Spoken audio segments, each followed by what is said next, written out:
confiné dans son appartement parisien, Nicolas Bedos a accepté de convier le journal Le Monde dans son intimité, un instant. Le comédien a expliqué comment la pandémie de coronavirus a impacté sa famille et plus particulièrement sa sœur. Victoria Bedos a donné naissance le 11 novembre 2019 à son premier enfant, une petite fille Zelda. Un chamboulement dans la vie de la jeune femme de 35 ans à l'époque et son compagnon Romain Battisti.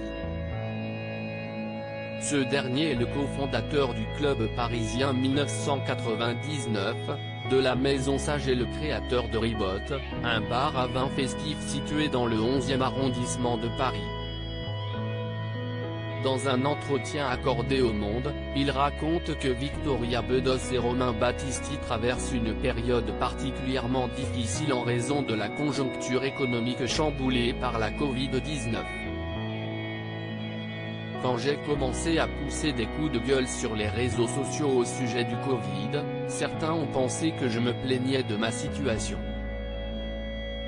Ce n'est pas du tout le cas. Une famille face aux épreuves. Nicolas Bedos explique encore, je confine agréablement et en excellente compagnie, je travaille comme une vache. Je ne parle pas de moi. Je parle des autres, de tous ceux qui souffrent, de ma mère qui a perdu l'homme de sa vie et qui est enfermée dans l'appartement du fantôme de son mari, de ma sœur avec son bébé d'1 an dont le papa est patron de bistrot et qui est en train de tout perdre. Cet été, le clan Bedos a dû affronter l'épreuve du deuil avec le décès de Guy Bedos. Le comédien décédé à l'âge de 85 ans, laissant derrière lui ses enfants Victoria et Nicolas. Une année 2020 chamboulée par le confinement, quand le déconfinement est arrivé, que nous sommes enfin revenus avec Nicolas, on a essayé de t'expliquer pourquoi nous n'avions pas pu venir te voir, écrivait Victoria Bedos.